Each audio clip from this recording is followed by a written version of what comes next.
Today's Tuesday, July 21st, 2020. Coming up on Roland Martin Unfiltered, the attorney for the Atlanta police officer charged in the shooting death of Rayshard Brooks filed a motion seeking Fulton County DA Paul Howard's recusal from the case. We will explain.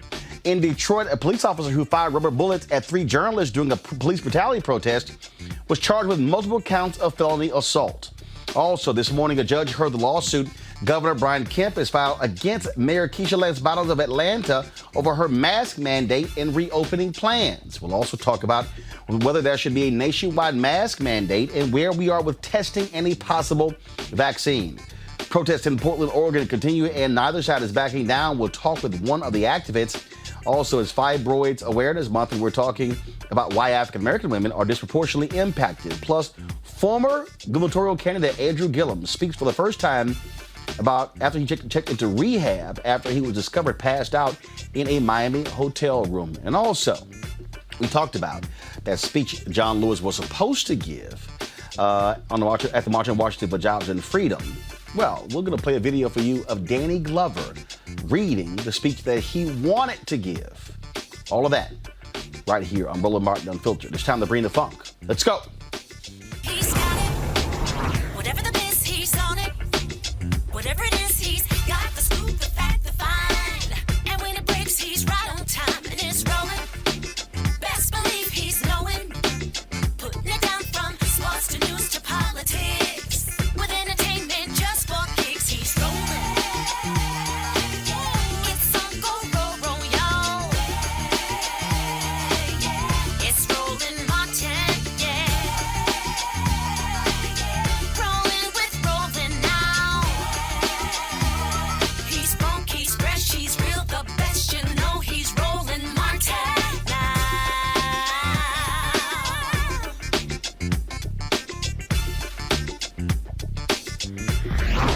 Martin. The attorney for the fired Atlanta police officer Garrett Rolfe, who is charged in the shooting death of Rayshard Brooks, filed a motion late yesterday seeking Fulton County District Attorney Paul Howard's recusal from the case. In a statement, that Howard's statement to the public had been ethically inappropriate. Plus, Howard is a necessary witness in the case. Okay, that kind of makes no sense. You might remember Rayshard Brooks was shot and killed after cops were called to a Wendy's in Atlanta. He was pulled. He was, of course, pulled out of the car. He went through the test, and then all of a sudden decided to run away. They scuffled, and then, of course, Rolfe fired the fatal gunshots into Brooks. He was fired and, again, charged in his death. And so we'll see what happens in that case. Seriously. That's what happens when they try to go after the DA. Let's go to Detroit, where a police officer was charged with multiple counts of felony assault after firing rubber bullets at 3 fellow journalists during a protest in downtown Detroit. Daniel DeBano had been suspended with pay while police further investigated the accusation. He faces 3 counts per victim. If convicted, DeBano could be sentenced up to 4 years in prison. All 3 journalists suffered injuries. Now, while we were talking about what's happening in those cases, we see what's happening in Portland, where Donald Trump's thugs in boots are sitting here snatching people off the streets. You have the Oregon Attorney General, the Portland mayor demanding answers from the administration.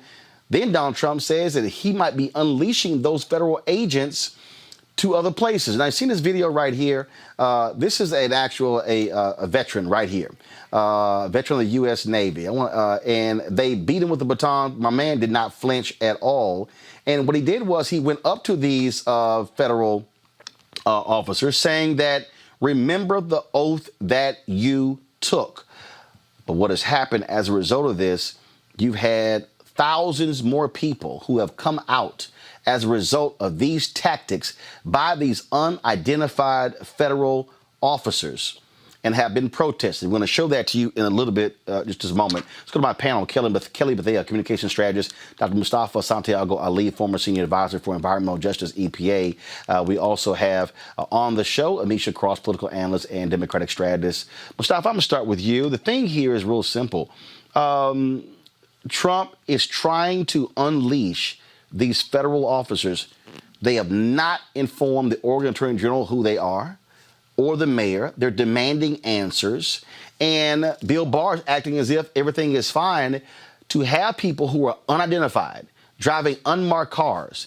Now he says that Donald Trump says he is going to send them to other cities. I saw a tweet where someone said that these officers are already on the ground in Baltimore.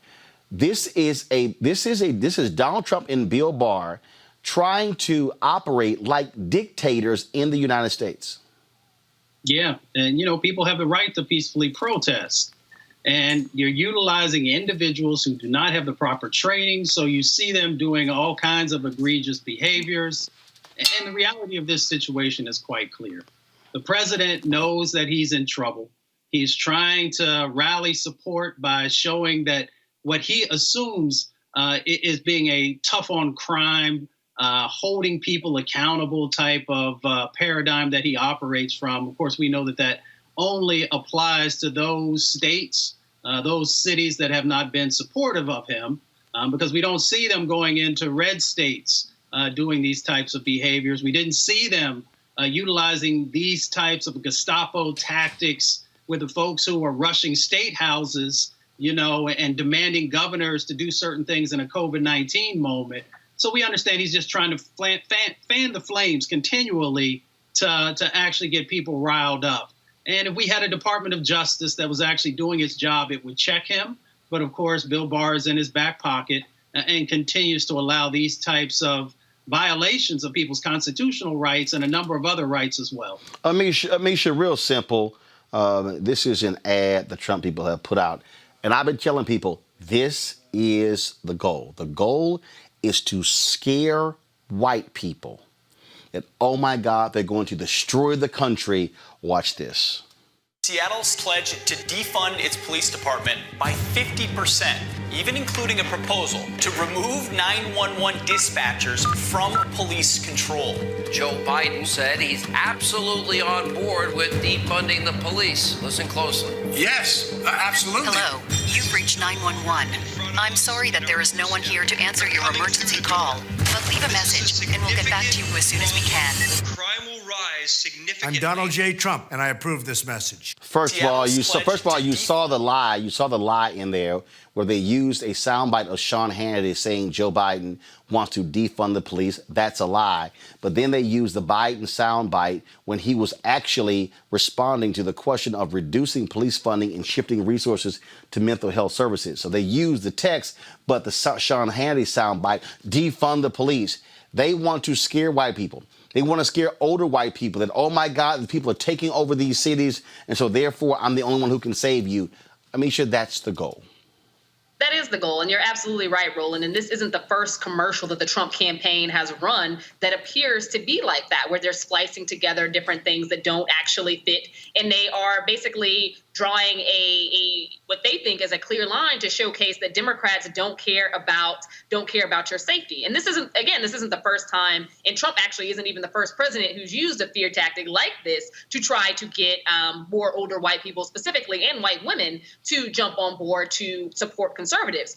What I find the most interesting in regards to his moves towards sending in these unarmed troops, officers, whatever they happen to be in camo, is that Trump has gone through this entire process during COVID-19, arguing that states and localities could handle a global pandemic on their own, arguing for small government. However, when it comes to protests that he does not agree with, dissent that he does not agree with, he's willing to use the government to overshot its role completely outside of our constitutional powers, outside of his constitutional powers, to basically go into cities across America that have not asked for him, that are not seeking that level of support at all, that have not reached out to his office for anything in relation to this. So I think that what we're looking at is classic authoritarianism. We're looking at a president who is trying to get as many word slices, as many hashtags, as many video as he can of any type of riots to scare people, because he has given up on actually trying to create any type of legislation or policy that makes sense towards the hundreds of thousands of people that are currently unemployed or uninsured health-wise.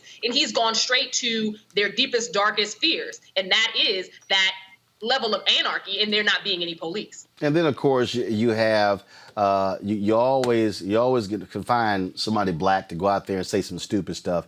Here is so-called civil rights attorney Leo Terrell. Again, oh my goodness, these Democrats, they're going to be destroying our city. So as a black man, please elect Trump. Have you ever voted for a Republican for president before? Good question. Here's my answer as a lawyer. This will be the first time in my life. This will be the first time in my life, Sean Hannity viewers, that I will be voting Republican. Right on your TV pro. First time in my life. For Donald Trump? For Donald Trump. Have you ever voted for a Republican for president before? Kelly, oh my God, they're going to be taking over these cities, and I don't know what to do. Dude, stop. Just sit the hell down, Leo Terrell. You sound like an idiot and a buffoon. I mean, it's just, he sounds dumb, just to be frank with you, because he didn't really give you any basis as to why he was voting for Trump.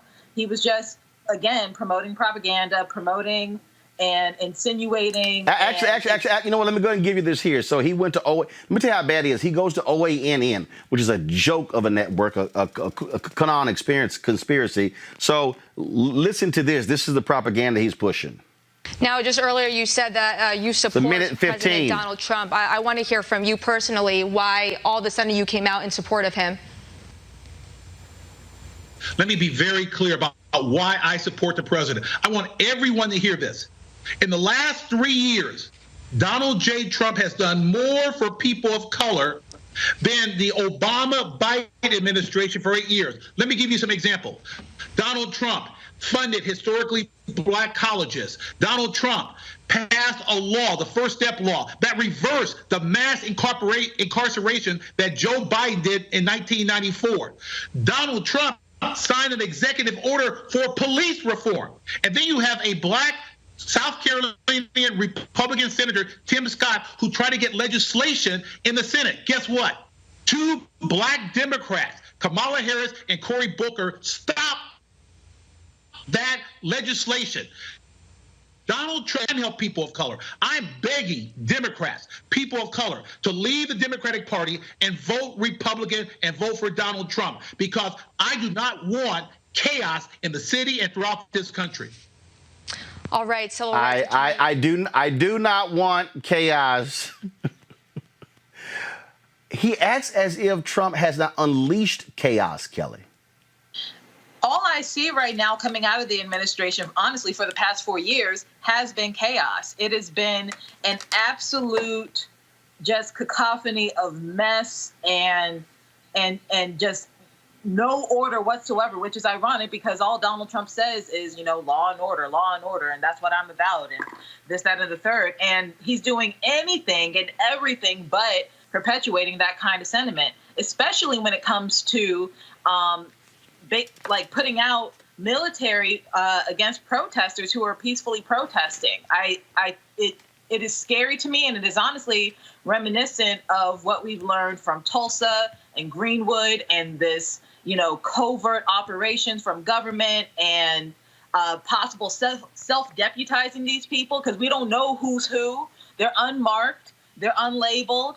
And the fact that they're going into cities predominantly of either color or predominantly left-wing, it just shows you just how careless and reckless and negligent our president is. But to the lawyer's point regarding he's done more for black people than any other president, I mean, we all know that's not true. And if you don't know that's not true, please read, because it's not true. Specifically regarding the HBCUs, the funding that went towards us, I'm an alum of an HBCU, that's virtually nothing. Well, it's not even a question of virtually nothing. They're lying about it. So Trump is we've saved HBCUs. It's a lie. Okay, we're talking about, first of all, it wasn't even Trump's idea. It was Congresswoman Alma Adams who was the one who pushed that through. He signed it. So, dude, don't act like you can all of a sudden take credit for it. That's how just stupid it is. But I want to stay on this whole defund the police thing, okay? The interview he gave with Chris Wallace, this was manna from heaven to understand how lies, how you get confronted. And see, Chris Wallace was nice. What Chris Wallace should have said is, you're lying. You're lying. Joe Biden didn't say that. You're lying. Y'all watch this. Because they want to defund the police, and Biden wants to defund the police. Sir, he does not. Look, he signed a charter with Bernie Sanders. It says nothing about defunding the police. Oh, really? It says abolish. It says defund. Let's go. All right. Get me the charter, please. All right. So here's the deal. Okay, he goes, let's go. All right, I'm going to find the longer clip because I thought it was hilarious where he literally asked for Kayleigh McEnany to step in with the information. He's going, I can't find it. Sorry, Mustafa, it's not quite in here. I mean, he acts like he caught Chris in a lie. This like, yeah, I can. Well, bottom line, he still wants to do it. He was lying. The guy was lying. You can't find what doesn't exist. I always encourage people to actually read and go to the source so you can find out what's really going on. Neither has Joe Biden said he wanted to defund the police, and many other folks just want to divest, and they want to move resources back to communities to make sure that the issues that are going on are addressed. So, we know the game that the president is playing. As Kelly said and others, he continues to, try and create chaos because he has no policy to live on. And, he thinks that will be a winning strategy for him. Folks are actually, I bet you people, if they could, they would stand at the polls today, or they would go ahead and mail in their ballot because folks are ready. And he's going to find out that it's time for him to go ahead and move on. And then we'll deal with him on the judicial side once he leaves office. But the thing that we have to understand is, again, and I keep warning people, he will do whatever to stay in office. Forget norms. Forget it. He will do whatever. And if that means unleashing cops against Americans, he will do it. We saw what he did just 3 blocks away when he wanted to have his photo op. Drop the tear gas, clear everybody out. There is nothing this man won't do to hold on to office. And the Bidens and the Democrats better understand that, Amisha. Yeah, this is a by any means necessary campaign, Roland, and I think that you're 100% spot on here. He is willing to unleash tear gas and unmark people who the heck actually even knows who they are on communities across this country. He is willing to basically militarize our communities. He is willing to create a false narrative about basically an us versus them, the us being those who are protective of this country and its democracy, and them being anybody who wants to see progress and racial equity or civil rights advancement. He is creating a dichotomy that is problematic because it speaks against everything that a functioning democracy is supposed to stand for. And he doesn't care. And he doesn't care because his base continually shows that they don't. They continually show that as long as this means maintaining white supremacy, he can do whatever the hell he wants to do, irrespective to the fact that he's basically shredding the Constitution before our very eyes every single day. Look, I'm just trying to get people to understand, Kelly. He doesn't matter. There's no such thing as I've gone too far. This thug in chief will do whatever. Michelle Obama says, when they go low, we go high. Nope. You got to be a junkyard dog dealing with these thugs. We cannot afford to go high right now. That is way too much of a price, too high of a price, no pun intended, to deal with this issue. Because, like you said, there is no low. There is no bar that's being lowered. The bar has been obliterated. There is no more bar. The threshold is so low, we could stomp on it and it would still be feeling like we're floating. So with that said, I mean, just vote. I mean, November is coming up very quickly. We are already more than halfway through the year right now. All we can do at this point is vote and be vigilant and make sure that our constitutional rights, what's left of them anyway, are protected. Defund the police is not a terrible thing. We need to reallocate resources that the police already have to entities and groups that will actually help the community. That's not to say get rid of the police. That is actually a supplement to the police, an aid to the police, if anything. And he's not understanding that, but he's not understanding a lot of things. So with that said, we should just cut our losses with this man, vote him out by any means necessary. All right, this is when you get busted in a lie in your face. Just too good. In violent crime in America in recent weeks, we've seen deaths up in New York, deaths up in Chicago, shootings. How do you explain it, and what are you going to do about it? I explain it very simply by saying they're Democrat-run cities. They're liberally run. They're stupidly run. We have forced them in Seattle to end the CHOP because, we were going in that following day. You probably have heard it. We were getting ready to go in. We were all set. And when they heard that we were going, they set their police force. Liberal Democrats have been running cities in this country for decades. Poorly. Why is it so bad right now? They've run them poorly. It was always bad, but now it's gotten totally out of control. And it's really because they want to defund the police. And Biden wants to defund the police. Sir, he does not. Look, he signed a charter with Bernie Sanders. I will get that one, just like I was right on the mortality rate. Did you read the charter that he agreed to? It says nothing about defunding the police. Oh, really? It says abolish. It says defund. Let's go. All right. Get me the charter, please. All right. Chris, you've got to start studying for these. He says defund the police. He says defund the police. They talk about abolishing the police. They talk about illegal aliens pouring. I look forward to seeing that. Meanwhile, the George Floyd murder has reignited the issue of racism in policing in this country. I want to give you a couple of statistics. Nationwide, blacks are twice as likely, fewer in absolute numbers, but in terms of per capita, blacks are twice as likely to be shot and killed by police as whites are.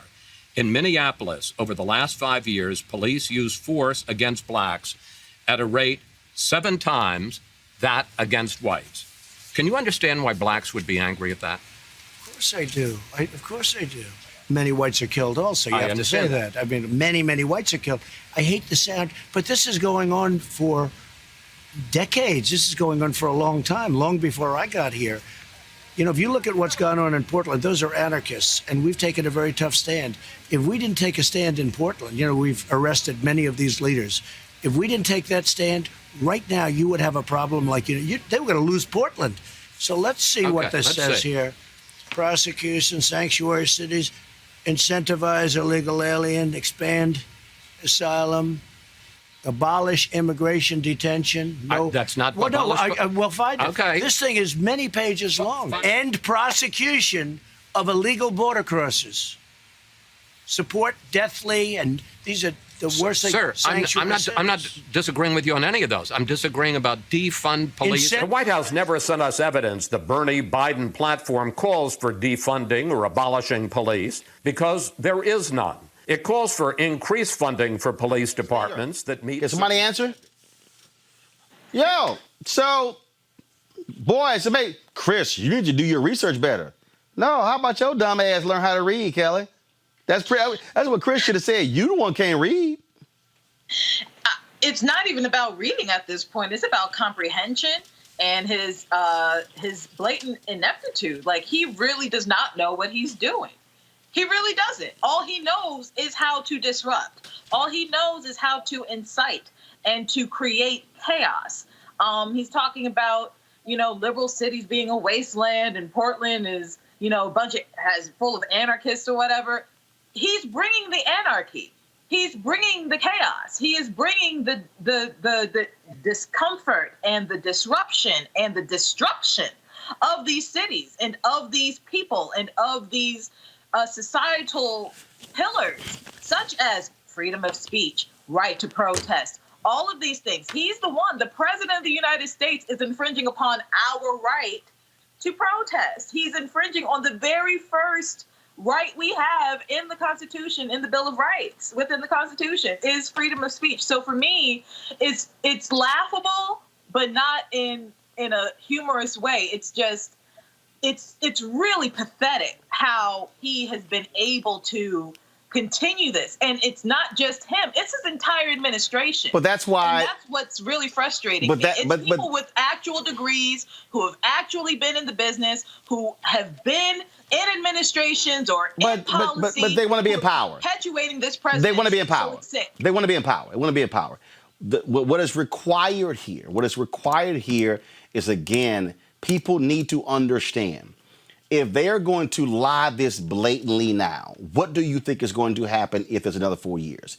If you think they have sat here, Mustafa, and just allowed the oil and gas industry to totally control the EPA, to roll back civil rights, to roll back protections in Health and Human Services, in HUD, and look at environmental stuff in the interior, they will have no problem raping and pillaging this country to benefit big business. People had better stop playing games. And so stop entertaining these stupid ass conversations about Kanye running for president. Stop listening to these idiotic people who keeps throwing out other kind of nonsense. We are literally talking about the future of this country on the line if you give this idiot 4 more years to have power. So the president is, some people will say he's a buffoon. I say that there is a very strategic plan that has been put in place since the moment that they walked in.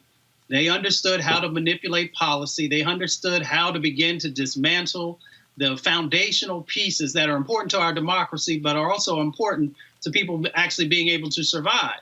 So when we say that they are, just kind of knocking around in the dark, I disagree with that, because I've seen the strategic actions that they have done inside of federal agencies, rolling back statutes and rules that, many people have come together, often in a bipartisan way, to create, because they knew that it was the basic safety net that was necessary. I, by no means, do not think that the president and Stephen Miller are not having conversations about how to fan the flames of racial sort of divisiveness inside of our country.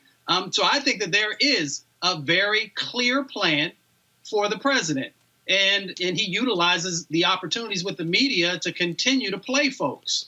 I often say that he's been pimping America, and I'm very clear, and I can back up each and every time that he's actually done that. Well, simple as that. Now, of course, a little bit earlier, Trump had a news conference, coronavirus news conference. None of the experts were there.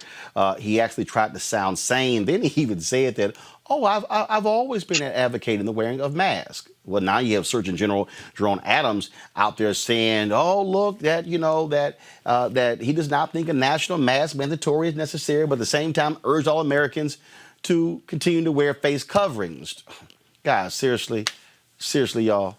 It just makes no sense. Joining us right now to talk about this here, of course, is Dr. Georgia C. Benjamin, Executive Director of the American Public Health Association. This is what's idiotic. Trump was asked about it. He sidestepped it as well. Doc, here's the problem here. You have a CDC director who says if we can get all Americans to wear a mask, we could actually get this under control in 1 or 2 months. But it's long, and now all of a sudden Trump is saying, it's presidential. Now it's campaign. He's like, I've always supported wearing masks. Then they bust him last night going to his hotel, not wearing a mask. The bottom line is this here. There are people out there taking their cues from leaders. They mocked Joe Biden because he wore a mask. I just don't understand these people who, are they operating like he is, where he keeps saying, this thing's just going to go away. This is not going away. This only goes away when people start practicing proper protocol. I have no question about that. Look, you get this disease from other people. I wear my mask to try to model that good behavior. All of our leaders must wear a mask. And I tell each and every person out there, you must wear a mask. Both to protect yourself from me and for me to protect myself from you. That's the only way we get control on this thing, is for all of us to wear a mask. It's got to become cool. We've got them in all kinds of colors, all kinds of designs. I've seen all kinds of neat masks. And, look, I'm a Chicago Cubs fan. I've even got a Chicago Cubs mask. So wear your mask. This thing is it's utterly confusing to me, because they just won't order it. Now you have Governor Brian Kemp suing the mayor of Atlanta because of her mask mandate, saying, I get to overrule you. Oh, this is going to actually hurt businesses. I'm just trying to understand. 137,000, I think the number is now 140,000, have died. You've got hospital beds that are ICU filled up. Houston, Dallas, in Florida, all these places. And these people are so hell-bent on, oh, no, this is just going to hurt all the businesses. Here's the deal, Doc. People ain't showing up anyway. Look, masks save lives. You can't go shopping. You can't go to work if you're sick or you're dead. The governor is wrong. The mayor is right.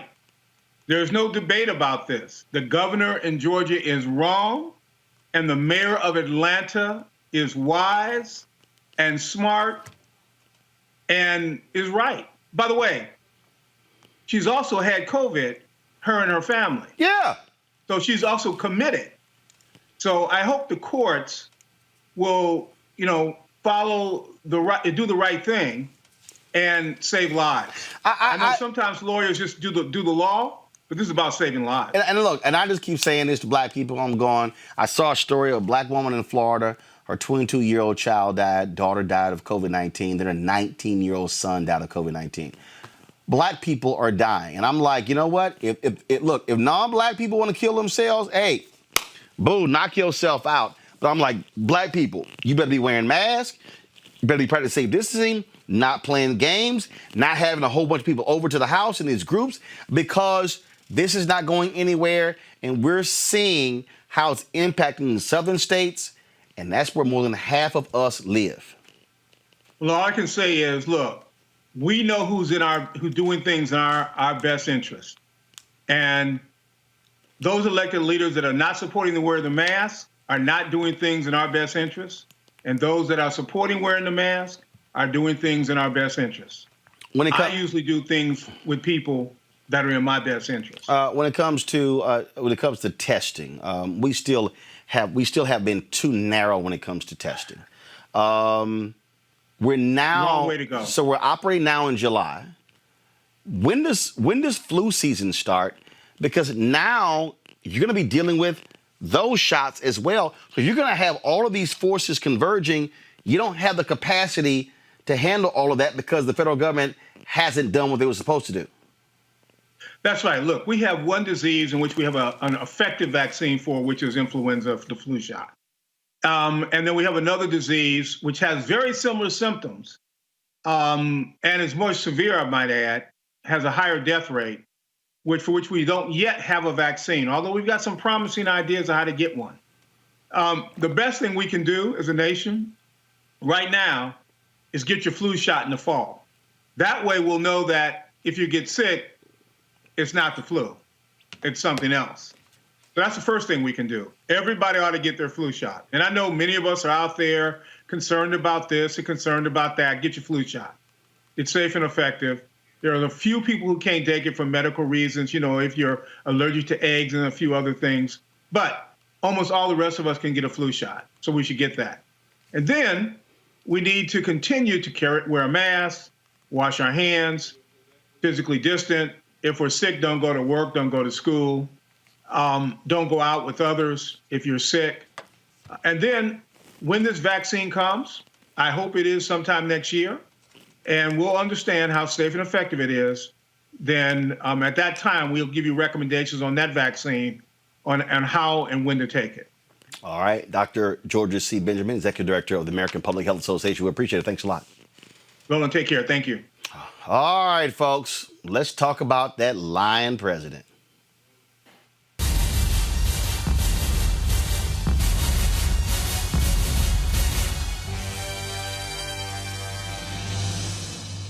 All right, then. Okay, lots of anti-Trump ads have been dropping online, many of them after that train wreck of an interview with Chris Wallace on Fox News. Roll it. I think the president was incredibly presidential tonight. I'm proud to have worked hand in hand with President Trump. I'll tell you what I really think of Donald Trump. This man is a pathological liar. I think he's a kook. I think he's crazy. I think he's unfit for office. He's not a serious adult. He wasn't prepared. He didn't hire very well. Trump's candidacy is a cancer on conservatism. Donald Trump is a delusional narcissist and an orange-faced windbag. Friends, do not let friends vote for con artists. This man is a pathological, delusional con artist.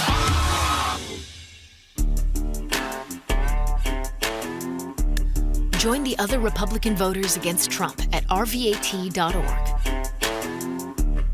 Mr. Trump, I respectfully ask you to step aside. To the best of my knowledge, we're sitting at the White House. I must tell you. No, I'm just telling you. And the Oval Office is right behind me. Fox News has a new poll out today. Joe Biden leads you by 8 points, 49% to 41. First of all, I'm not losing. People trust Biden more to handle the coronavirus by 17 points, on race relations by 21 points. Those are fake polls. You still have more than 100 days to this election, but at this point, you're losing. Not on my watch. It's not going to happen on my watch. I have other polls that put me leading. I have a poll where we're leading in every swing state. If I may, sir, respectfully, in the Fox poll, they asked people who is more competent, whose mind is sounder. Yeah. Biden beats you in that. Let's take a test. Let's go down. Joe and I will take a test. Let him take the same test that I took. Incidentally, I took the test too when I heard that you passed it. Well, it's not the hardest test. Nobody's done what I've done. There's a picture and it says what's that, and it's an elephant. No. See, that's all misrepresentation. Yes, the first few questions are easy. But I'll bet you couldn't even answer the last 5 questions. I'll bet you couldn't. They get very hard, the last 5 questions. Well, one of them was count back from 100 by 7. And let me tell you, you couldn't answer. All right, what's the question? Many of the questions. I'd get you the test. I'd like to give it. But I guarantee you that Joe Biden could not answer those questions. Okay. Don't you believe America deserves a president who doesn't brag he can spot an elephant? The Lincoln Project is responsible for the content of this advertising. We'll march through the South, through the streets of Jackson, through the streets of Danville, through the streets of Cambridge, through the streets of Birmingham. But we will march with the spirit of love and with the spirit of dignity that we have shown here today. John Lewis. He was jailed and beaten, but never bowed. The son of sharecroppers, he was one of the first freedom riders. Attacked by a mob and left for dead in a bus station in Montgomery, Alabama, he got back up and led the fight for justice. That was John Lewis. He always got back up and never quit. Surrounded and assaulted by hate, he rejected violence and embraced love. For over half a century, he showed us the true meaning of courage and dignity. Today, America is in another crisis, and a new wave of hate is once again embraced by the powerful to hold on to their power. In the days ahead, let us be guided by the courage of John Lewis. He never quit. He always got up. He knew a better day belonged to those who had the courage to act. Now it's our turn. We must say, wake up, America, wake up, for we cannot stop, and we will not and cannot be patient. The Lincoln Project is responsible for the content of this advertising.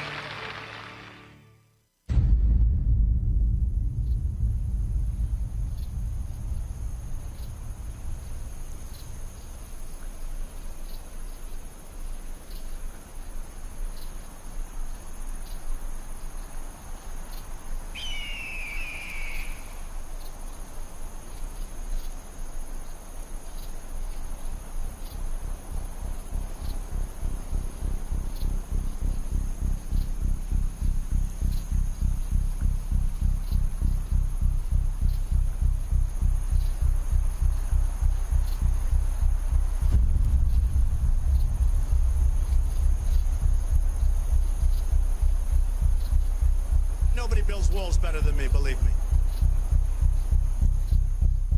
Who is more competent? Whose mind is sounder? Biden beats you in that. Well, I tell you what, let's take a test. Let's take a test right now. Let's go down. Joe and I will take a test. Let him take the same test that I took. Incidentally, I took the test too when I heard that you passed it. Yeah, how did you do it? Well, it's not the hardest test. No, but There's a picture and it says, what's that? And it's an elephant. No. You see, that's all misrepresentation. Well, that's what it was on the web. It's all misrepresentation. Because, yes, the first few questions are easy, but I'll bet you couldn't even answer the last 5 questions. I'll bet you couldn't. They get very hard, the last 5 questions. Well, one of them was count back from 100 by 7. And let me tell you, you couldn't answer. All right, what's the question? Many of the questions. I just look at school. I watch. I read. Look at the stuff.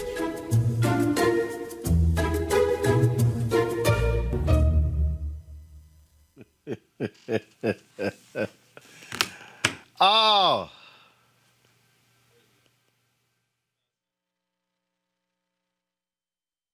No, I can't imagine that. Don't ask me. Ask China that question, okay? Yeah, no, I don't take responsibility at all because... Do you take any responsibility for these 50,000 deaths that have happened in this country? I think we've done a great job because I don't know anything about it. I mean, you say we did that. I don't know anything about it. I don't know those gentlemen. Now, it's possible I have a picture with them because I have a picture with everybody. I have a picture with everybody here. And when you say me, I didn't do it. We have a group of people. I could ask perhaps. Do you know about the $130,000 payment to Stormy Daniels? You have to ask Michael. Michael's my attorney, and you'll have to ask Michael. I didn't say that. They did. Do you take any responsibility for the fact that you're about to be impeached? No, I don't take any. Zero, to put it mildly. Because it's ultimately my job, too. I have to get everybody in line. I take responsibility always for everything. The hard truth is, you won't be safe in Joe Biden's America. So radical, so all-encompassing that it would transform this country into something utterly unrecognizable. Knock the crap out of them, would you? Seriously. Mounted police to clear what has been an entirely peaceful protest. I called the fake news the enemy of the people, and they are. Are you okay? Dominate the streets. Masked, camouflaged men with patches bearing the words police, detaining individuals and putting them inside unmarked vans. This is an attack on our democracy. Their agenda is based on government control. Our agenda is based on freedom.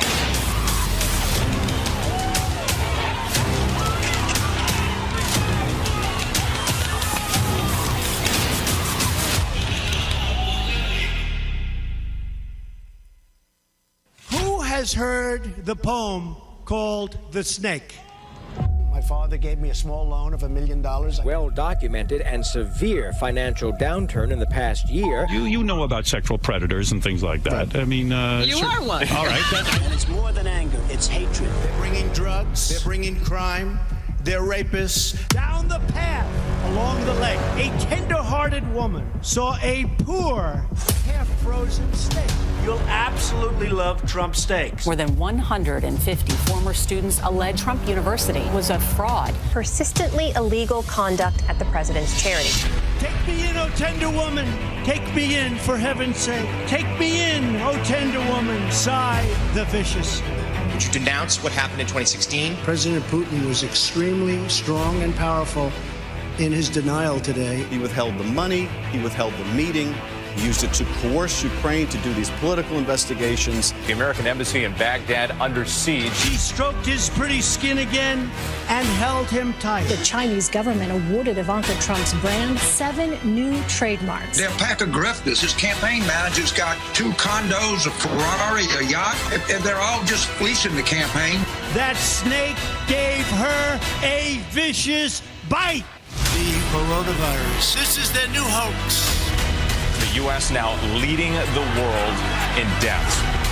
No, I don't take responsibility at all. And this is a great success story. I have saved you, cried the woman. And you've bitten me, heavens why? You know your bite is poisonous, and now I'm going to die. We want to terminate health care. Right, and then I see the disinfectant. Shut up, silly woman, said the reptile with a grin. You knew damn well I was a snake before you took me in.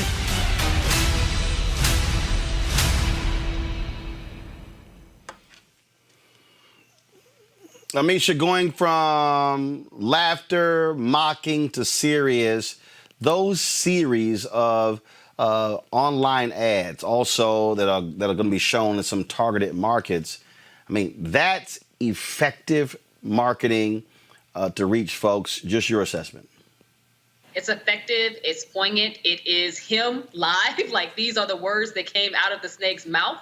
It is a very good drawdown to what we're actually facing across this nation and who Donald Trump really is. It's those type of ads, I think, that are going to be strong counters to the president's consistent selling of lies, even in the face of, like we saw with that Chris Wallace interview, all the truth being present. I think that the more Americans get to view exactly how this president is, what his character is, the types of things he's capable of doing, and are watching him, shake down our Constitution every day, these types of ads are going to be extremely effective and vital. Remember, we're still a long way out of November, and a lot can happen between now and then. We have to hit him, and we have to hit him hard. I got a laugh here, Kelly. I got some dude named Truth Seeker on YouTube. He goes, Roland, this channel is nothing but a Democratic ad channel every day. And I'm going, but your name is Truth Seeker. You're afraid of the truth? I mean, sometimes people are. Like, show me where we lied about Trump. Those ads are showing he's a liar. Flat out, he's a liar. Go ahead. No, absolutely. The difference between these ads and ads that, like the ad that you posted earlier that came out of the Trump camp, is that these words coming out of Trump's mouth were still in context in which he said it. There's nothing that was doctored or altered, greatly outside of editorial discretion that would remotely sway you one way or the other outside of just getting the truth out. Like, he said those words the way he said them in the context in which the ad is portraying them. That's it. And it's interesting how his words are coming back to bite him, and he's acting like he's Teflon. Hopefully he's not.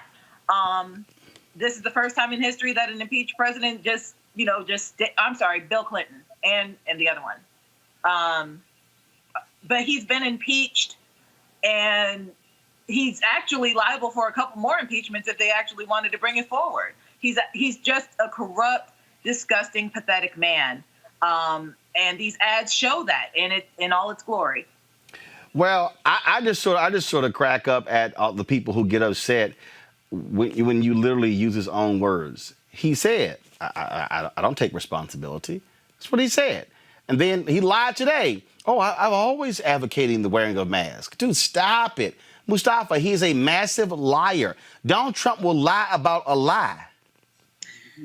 Yeah, my mama calls them hypothetical liars. So she got her own way of describing folks. The president's a failure. I worked under, 4 presidents, and I never saw someone until this one who was such a failure. I mean, he fails at diplomacy. He fails at international relations. He fails at protecting our democracy. He fails at civil rights. He fails at the economy, which was supposed to be his shining glory. He fails at public health issues. He fails at civil rights. So whenever the young man or older man or whoever he was who sent the message into you, I'm like, just look at the record. It's very clear. The president is a failure, and he's someone who does not show up when a president is supposed to show up. Presidents are supposed to be built for these moments that we are currently in. When the country is under duress, when the country is under stress, the president is supposed to highlight how you are going to be able to move forward to a brighter day. And the president doesn't do that. He's not interested in that. And that is why he is a failure. Well, folks, I keep saying, at the end of the day, you can talk, but you got to be able to mobilize, organize, register, and then vote. Got to go to a break. We come back. We're going to talk about black women, fibroids, and what you can do to ensure you're protected. Also, Danny Glover will show you his reading. You want to check out Roland? Guys, you fired that audio too early. Danny Glover will talk about we will show you the reading of Danny Glover of the speech that John Lewis was supposed to give at the March on Washington for Jobs and Freedom on August 28, 1963. Give you an update also on funeral details with regards to Reverend C.T. Vivian. All of that. And plus, last thing, we'll talk to one of the organizers in Portland to find out why they're protesting and about the thousands of people who are now coming out after those thugs Donald Trump and Bill Barr sent out there begin to snatch folks off the street. All of that next on Roland Martin Unfiltered. You want to check out Roland Martin Unfiltered? YouTube.com/Roland S. Martin. And subscribe to our YouTube channel. There's only one daily digital show out here that keeps it black and keep it real. It's Roland Martin Unfiltered. See that name right there?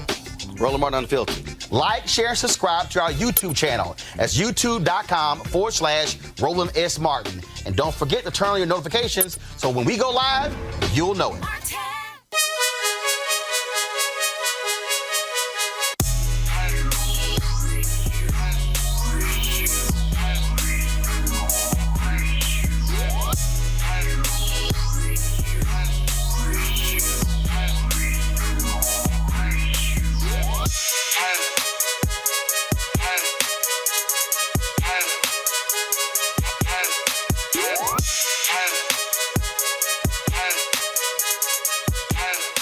The folks at Ceek.com have those headphones and VR headset that you can absolutely check out.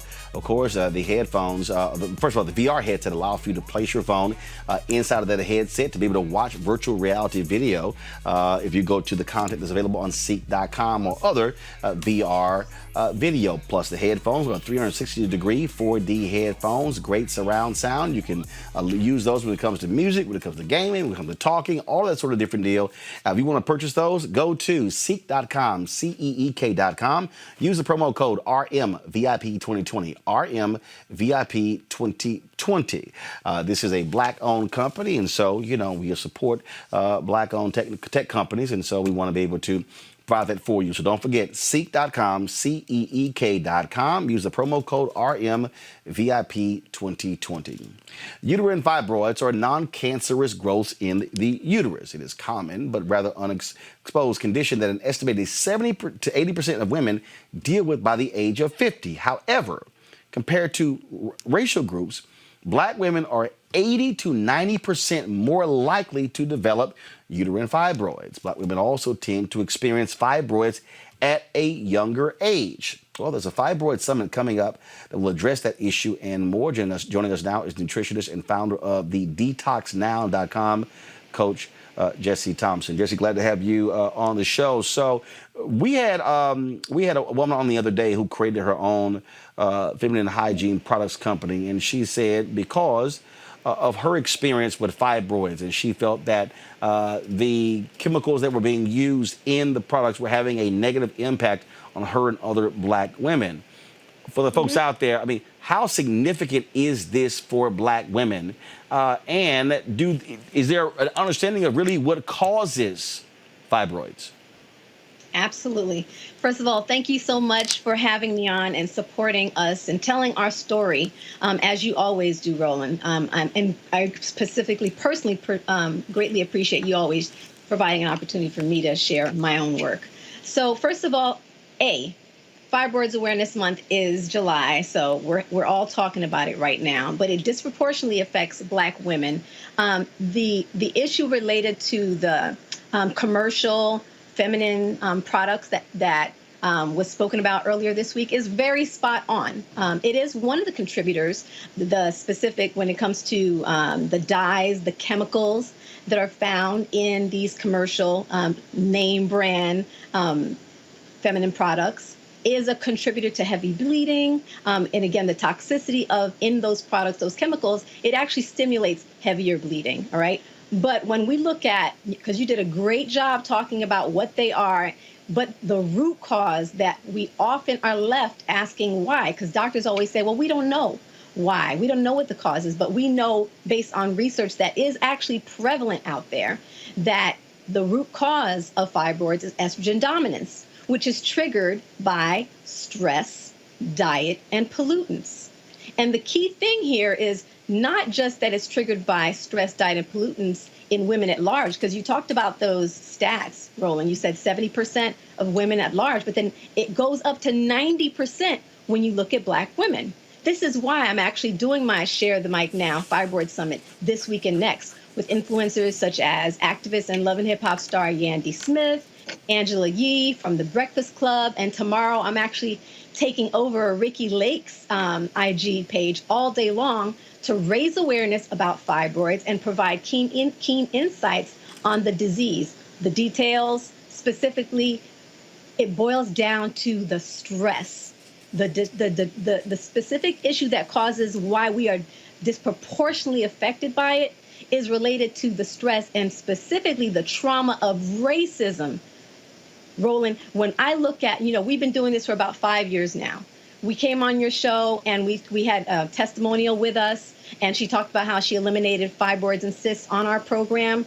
And it was because she was doing an estrogen-free diet. She was doing herbal supplements, et cetera, that are all part of her elimination reproductive system. But the key thing that we've been finding in our patient profiles over and over, Roland, is women suffering with undue stress. And when it comes to why, the profile says, A, they're overachievers, they crave validation, they feel the need to be superwomen, they are incapable of saying no, have control issues, all because the world around us, Roland, is telling Black women that we are not enough through the lack of representation, the overt racism, the microaggressions that we experience daily, and we have the pressure, we carry the pressure to disprove them. And as we have seen, we have one of our clients who eliminated 50 fibroids on her elimination program, 50 fibroids, MRI documented. And the key distinguishing factor was the stress reduction, specifically in her life, trauma healing in her life. Her whole story, it's on our website at thedetoxnow.com, and she tells it even herself.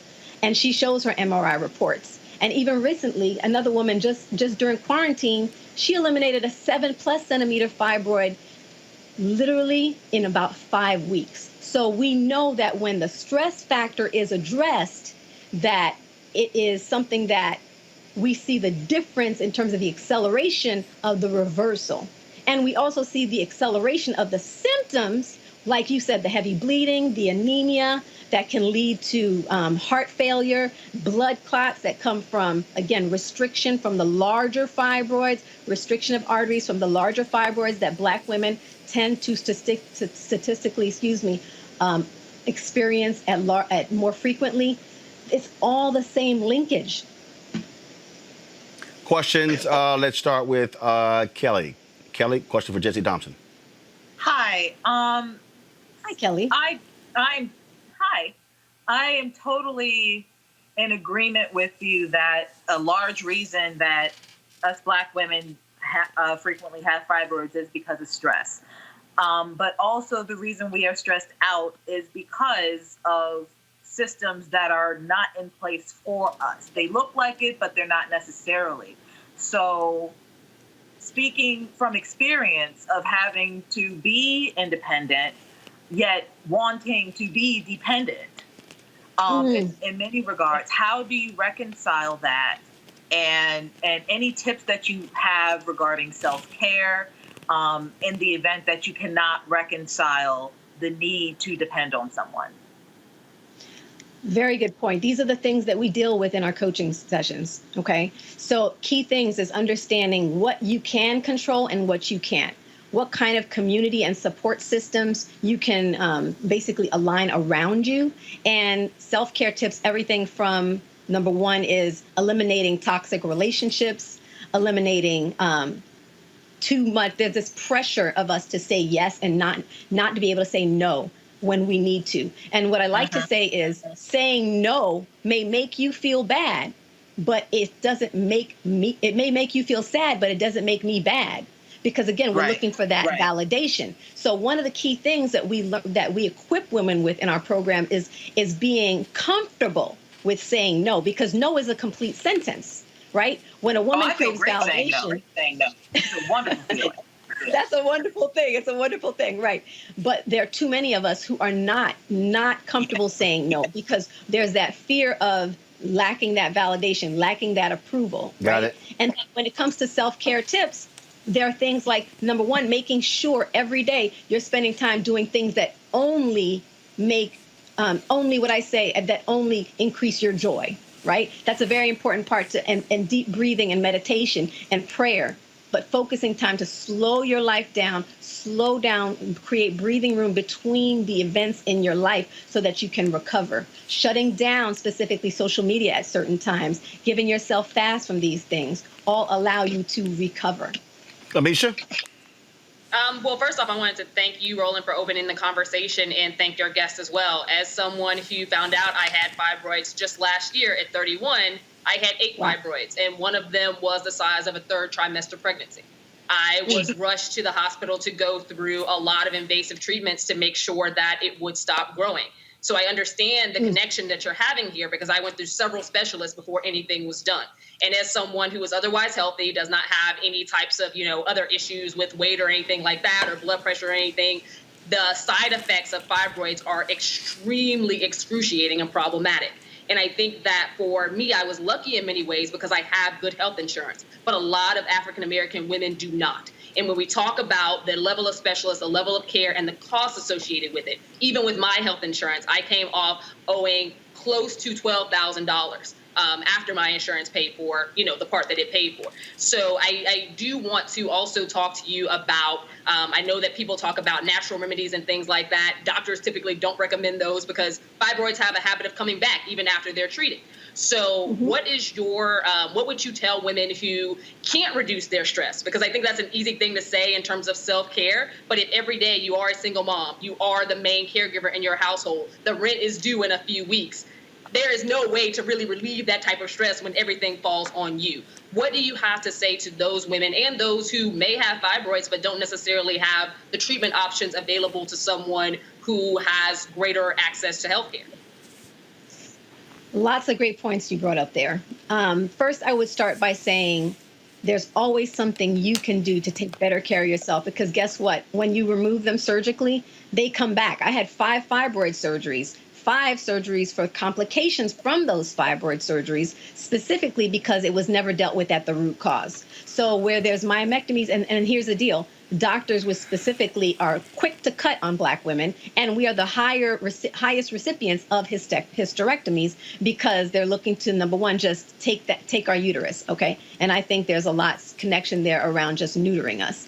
But specifically, when you look at, so there's the health inequity gap, women who don't have good health insurance. Then there's also the issue we have when we do face our doctors who are giving us, specifically, who are not believing us, who are not listening to us, and who are telling us, oh, if it doesn't bother you, don't bother it. Okay, so there's that and the stress that causes. So no matter what we do, we're gonna have to find ways to deal with the stress, because at the end of the day, we have to control the stress, the diet. That's the other thing we can do, is change our diet. There are things that we can do. It's incremental, even if necessary. We have a detox living free food list that everybody can download right at thedetoxnow.com, specifically to learn what foods can I substitute, because a lot of what we deal with in terms of the fibroids is they are fed by estrogenic foods. They're fed by the stress. That's what makes it disproportionate in terms of our response. But in terms of what causes them, the estrogenic foods are very high, as well as the chemical pollutants. You can switch out those kind of things, and those kind of resources are available, like Roland was saying earlier about the toxic feminine care. There's so many brands that are available now. I'm actually going to be talking with Yandy Smith in our session coming up Friday about a partnership we're having around a brand that she helped co-launch called Yanni Tox. Okay, again, it's about finding what kind of incremental changes we can make to take better care of ourselves. And if we don't learn how to deal with the stress, it's not that stress is not there. It is tips that we can use to better process the stress. Breathing and taking time to breathe specifically. Breathing is a huge piece. Mindfulness is a huge piece. I can access peace by virtue of deep breathing, and in a way that it doesn't matter what's going on around me, I can still access this. So it's not a matter of eliminating your stressors. There is stuff you can do in reducing your stressors by being more mindful of your relationships, being more mindful of everything we take on, because I'm going to tell you, most of what we have on our plate, don't get me wrong, I know that we're carrying a lot, but there are a lot of things that if we would reevaluate them, we're doing them because it's someone else wants us to do it, not because it's something that we have to do. And I know this because I see these women every day. This is the client I'm dealing with every day. She's the one who's carrying all these same issues. But guess what? As we work together to implement ways of, it starts off with the mindset, shifting the mindset and saying that self-care has to be a part of, I have to be radical about my self-love and self-care. That shift helps me deal with what's on my plate even better. Mustafa.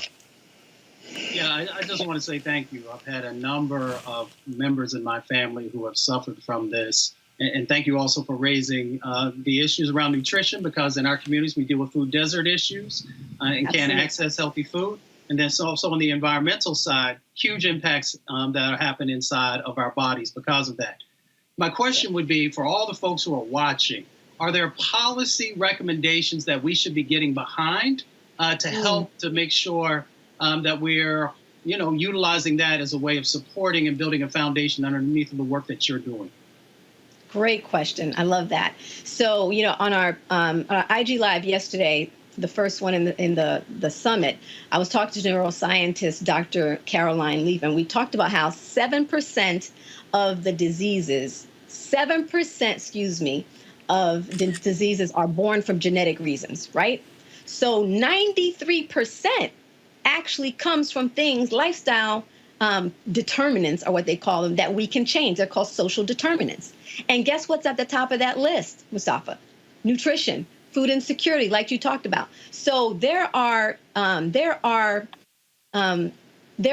policies that people are trying to put in place, such as nutrition prescriptions, using food prescriptions for organic foods, like ways that we can use food as medicine in our healthcare system. Okay, there are policies for that on the table. There are also policies for having nutritional coaching support. Preventive care really has been centered around, Pap smears, mammograms, of course, your annual visits. But it really hasn't been around the things that can help prevent inflammatory conditions that disproportionately affect us as Black people, such as learning about nutrition and then access to food in our communities, better foods in our communities. So those are the kind of things we need to get behind. I know that they're piloting programs right now where doctors will actually prescribe food, actual food, as their prescription, and using that, piloting that to see how it can turn around and become something that can be incorporated in the healthcare system. All right. Again, where can people get more information on this summit? At thedetoxnow.com, and specifically on my IG page, because it's all happening via IG Lives, Coach GESSIE. Thank you so much, Roland, and of course the panel. All right, then. I certainly appreciate it, Jesse. Thank you so very much. Appreciate it. Thank you. All right, then. All right, folks, got to go to a break. We come back. We're going to talk about the drama that's happening in Portland.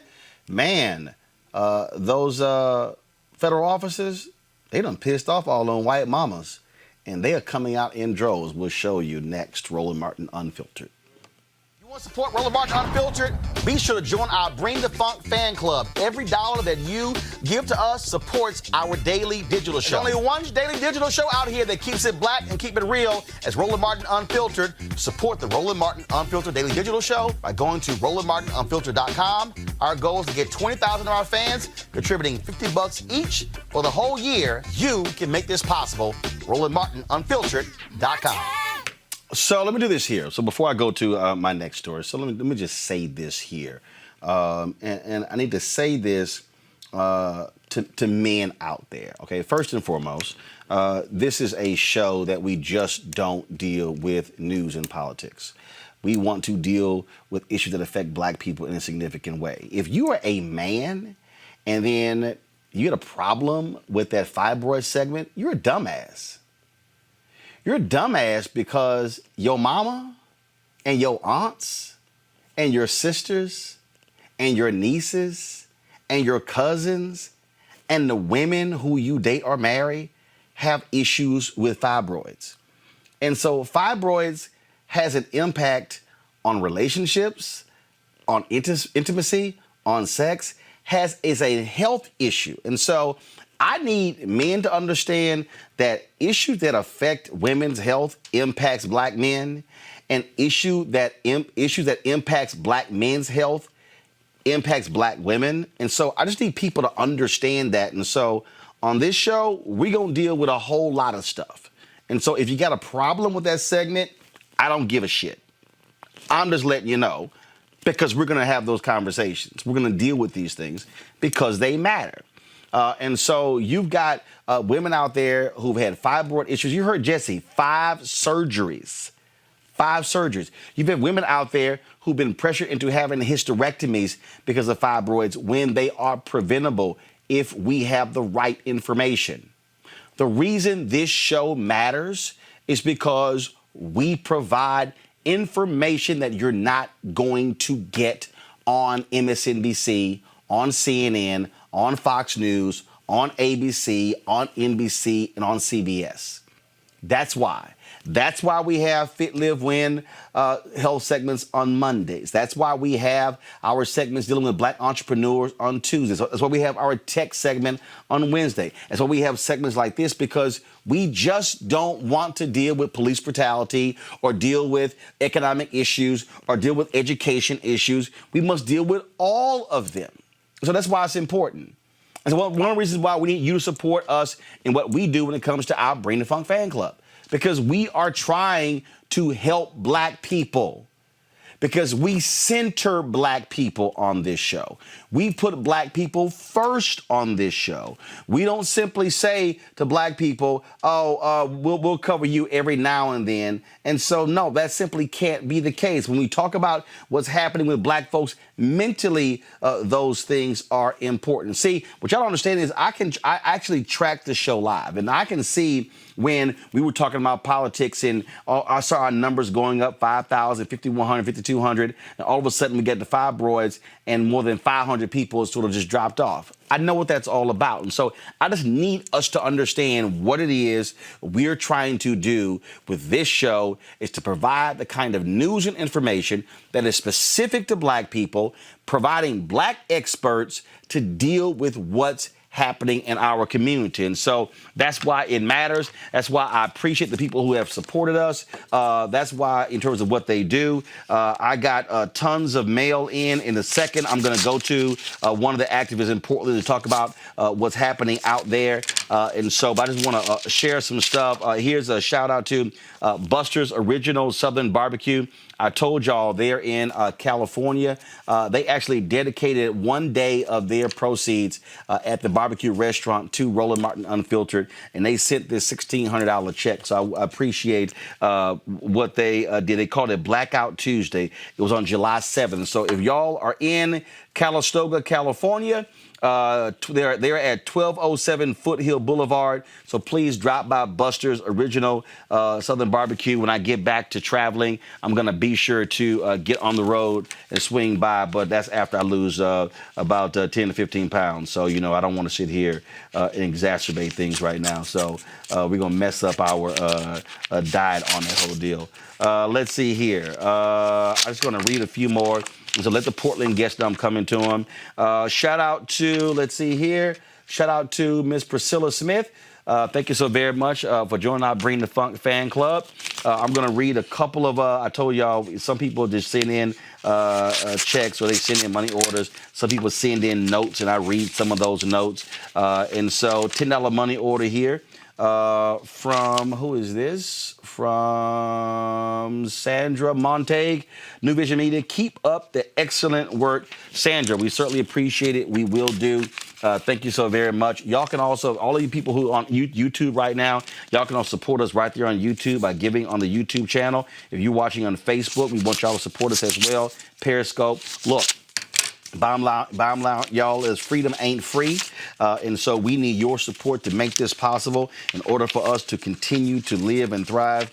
I've been watching your online digital show since 2018, and I am absolutely happy to see that someone got the memo. Continue doing what you do, as it is needed very desperately by those of us woke people. Have more coverage of the Africans in the diaspora. These topics needed more coverage. More power to you, Brother Martin, and your staff and the mission you have undertaken. You can count on my support and that of my family, Charles Thigpen, and I appreciate, Charles, you sending in at $150 money order. What I'm asking, of course, is our fan base to give a minimum of $50 each. For the course of the year. That's $4.19 a month. That's 13 cents a day. Some people are actually giving monthly. Some people give in one lump sum. You can, of course, go to Cash App, PayPal, Venmo. Y'all go ahead and pull it up. Cash App, $RM Unfiltered. Venmo is paypal.me/R Martin Unfiltered. Venmo.com/RM Unfiltered. You can also send a check or money order to New Vision Media, Inc. That's at 1625 K Street Northwest, Suite 400, Washington, D.C., 2006. I'm going to read two more notes before I go on to our next story. And again, if you can give right there on YouTube, right there, there are 4,748 of you. Right now, we've got about close to 10,000. We're very close to getting 10,000 of our followers. And so we would appreciate Cheryl Dugan. Thank you so very much. We would appreciate if we can get to that. Our goal by the end of the year is to have 20,000 people joining our fan club. If 20,000 of our followers gives on average $50 each, our show is completely funded. We don't have to rely on advertising. It allows us to continue doing what we're doing, speaking truth to power. And that's why it's important for us to do what we do. Pat McQueen, I certainly appreciate it. And so there are just so many people out there we have who they give on Cash App, PayPal, Venmo, all those platforms, and then they are able to support what we do. No, the show is not over. I got a couple of more stories I want to get to. I just want to be able to share this with you folks. And here's another letter. This is from Antoine Simmons. I'm writing to let you know that I appreciate you and what you do through Black media. I've sent in a donation via Cash App in my personal name, but also want to support you through my business name. I'm pushing to establish my own as well and help establish other sustainable Black-owned businesses so that they can be passed down from one generation to the next. Keep pushing, asking tough questions, and mentoring. We are listening and looking to those that help us lift us all. Antoine Simmons is the manager of Simmons, Smith, and Solomon. They are mediation, business consultation, negotiation located in Dalton, Georgia. Simmons, Smith, and Solomon. And so I certainly appreciate Antoine Simmons for you joining our Bring the Funk fan club. Again, folks, Cash App, PayPal, Venmo, and again, our address is New Vision Media, NU Vision Media. Pull it up, please. 1625 K Street Northwest, Suite 400. Pull it up, please. Suite 400, Washington, D.C., 2006. That's how you can support our show. This is how we create sustainable businesses right here on Roland Martin Unfiltered. All right, folks, some people may have thought that the protesting in the wake of the death of George Floyd is over. The protests are actually happening every day somewhere in America. We have seen what's been going on in Portland, Oregon. Check this out.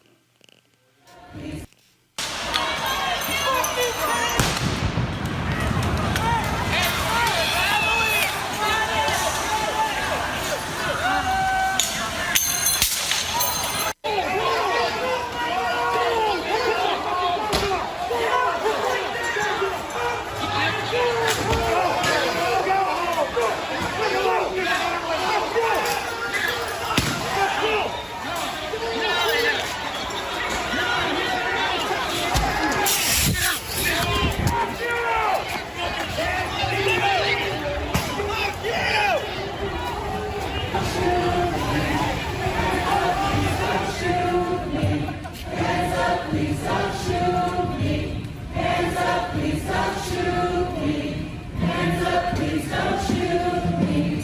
Hands up, please don't shoot me. Hands up. Ever since those federal law enforcement officers began to attack people, the protests have gotten larger. They began protesting in Portland in May to protest against the police brutality of Black lives. 31 days later, of course, you saw those federal officers attacking folks there. Joining us now is Gregory McKelvey, Vice Chair of the Democratic Party of Oregon Black Caucus. Gregory, glad to have you on the show. Clearly, those federal officials there did not expect that to be the reaction, to see white moms and others coming out there, linking arms with one another on the front line, basically daring them to move them out of the way. Now you have moms out there, children out there. They probably are shocked that that's the response. Well, we've been dealing with police brutality in Portland for a long time. First, I want to thank you for having me. But Portland police have been tear gassing, pepper spraying, detaining and arresting people in Portland for a long time. And so this sort of violence is not anything new to people. Obviously, there is a certain threshold when you see Donald Trump's thugs coming into Portland that brings more and more people out. But yeah, the front line at the protest has been a group of moms, and the federal officers gassed that group of moms.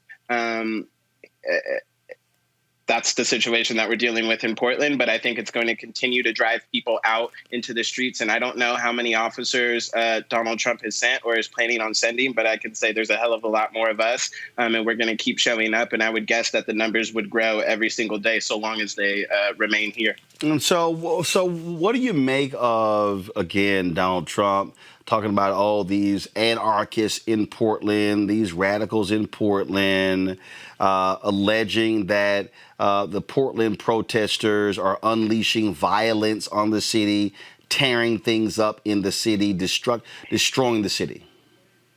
Look, this movement is about Black lives, and the focus needs to remain on Black lives. And so I don't like hearing from our elected officials, whether it be the mayor of Portland or whether it be Donald Trump, when we talk about petty property destruction. Yes, there has been a little bit of graffiti. We had one night of looting long before the federal officers arrived here. None of that adds up to the life of George Floyd or Quantas Hayes, Patrick Kimmons, and the many people that have been murdered by police in Portland.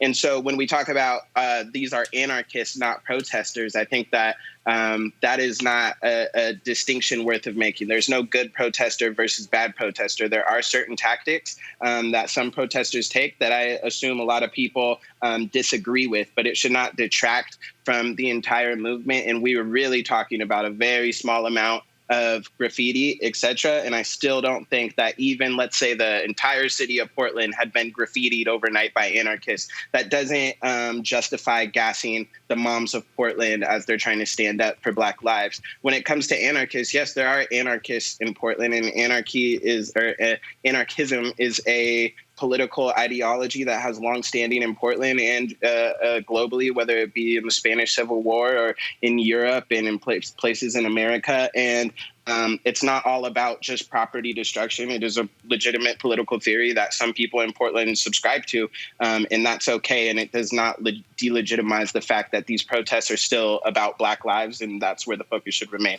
So when we talk about these protests continuing, you have the Portland mayor, the Oregon Attorney General demanding answers to know who these federal officers are, because what they say is what's happening there is simply unconstitutional.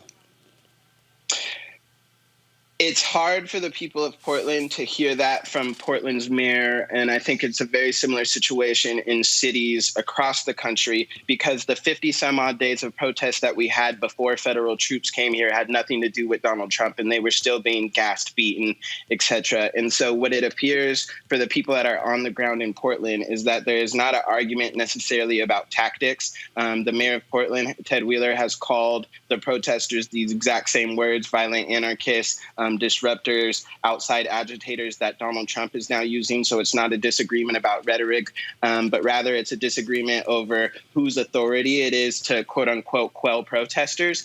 And the protest will continue once Donald Trump's officers have left, and then it will be Portland police once again gassing us. But yes, it is unconstitutional, and the people of Portland don't need our mayor to speak on behalf of us to the nation to say that. We know that, and that's why we're out protesting. And I would love if we could see some of our elected officials not just on television in the country, but also showing up to the protests and being on the front lines. If the moms can do it, then I think that the mayor of Portland can do it as well. All right. Gregor McKelvey, Vice Chair, Democratic Party of Oregon Black Caucus. Man, I appreciate it. Thanks a lot. I appreciate it. Thank you for having me. Thank you. I think, Mustafa, that people have to understand that this is not just happening in Portland. The protests continue. They're not getting the media coverage.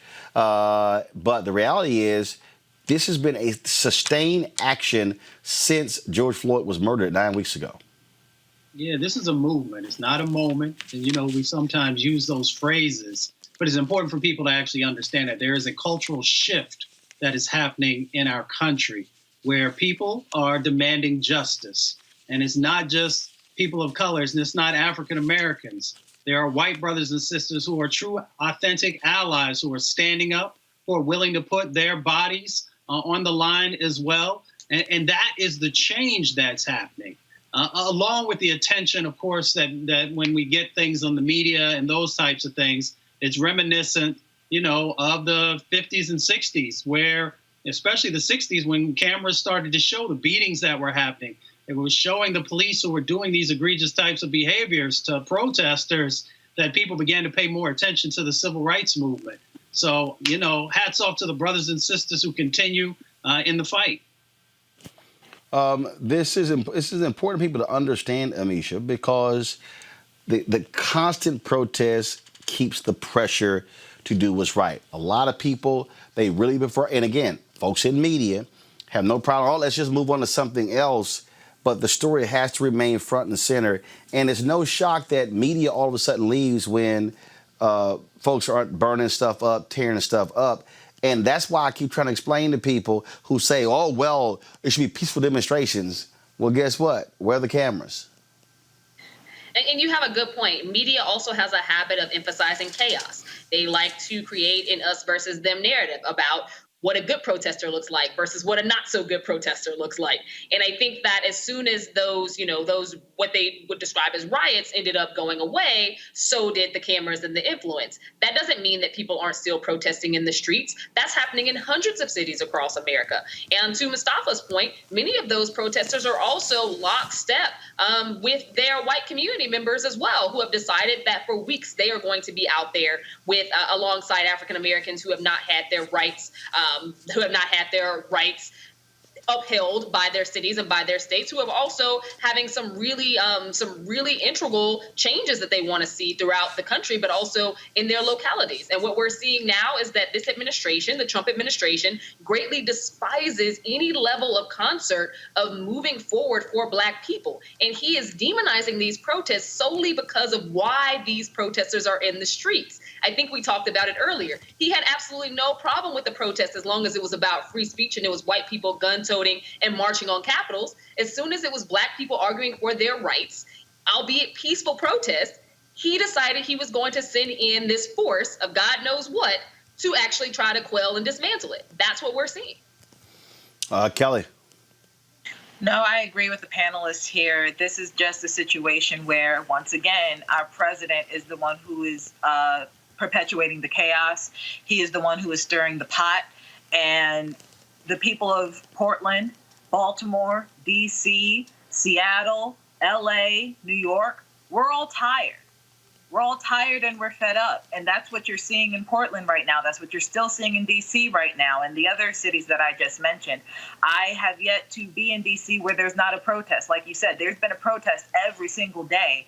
A group that comes to mind right now are the Freedom Fighters of D.C. I have friends in that group who have been out there on the front lines every single day. And they have either been still tear gassed or rubber bullets or assaulted by police and their equivalents in that regard and you don't see the media out there. You don't see any news coverage about it because there's no overt chaos, and it's actually a movement now that's not being vilified. Now all of a sudden it's not a news story. So we definitely need to keep the pressure up. We need people out there protesting, but we also need people covering the story, like you, like others. Just step up to the plate and support wherever you can. All right, folks, our next story. Former mayor of Tallahassee and Florida Democratic gubernatorial candidate Andrew Gillum made his first public remarks since entering rehab in March. You might remember he was found passed out there in a hotel in Miami in March. There were allegations of drug use, of alcohol. In this 11-minute Instagram video, Gillum explained his battle with depression and alcoholism. He also apologizes to his supporters for his actions. Hello, everybody. This is Andrew Gillum. I know it's been a while since we've had an opportunity to connect, but as many of you know, I decided to take some time away to work on myself, deal with some issues that I was having. I went away to rehab to focus on my issues with alcoholism, having grown up in a household where my father battled addiction to alcohol and later died from complications from that deadly addiction. I know well the toll that alcohol can take on not only the individual, but also on the family. I know well the toll that it took on my father's dreams, on his hopes, on his ambitions. And I knew that if I didn't want to recycle many of those same issues for my children, that I had to do something about it, and I had to do it now. With a lot of encouragement from family and the people who love and care about me, I also got into therapy where I could start to talk through some of what was going on with me. I knew that if I had not dealt first with issues of addiction and the numbing that I chose with alcohol, there was no way I could start to pull back the layers and talk about what was truly happening underneath. Therapy created the outlet for me to be able to do that, to be able to talk to somebody.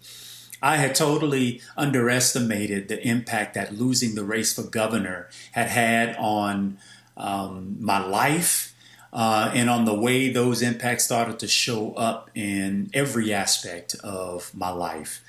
I didn't want to talk emotionally or really deeply about what had happened in the race for governor because it was a constant reminder of failure and my own personal failures. It was a reminder that I had let so many people down. It was a chorus of this voice that I tried for so long to quiet, which said that I wasn't enough, that I wasn't good enough. All the things that I wanted to suppress and numb and forget about, that depression around what I was experiencing there became far too much for me to keep down.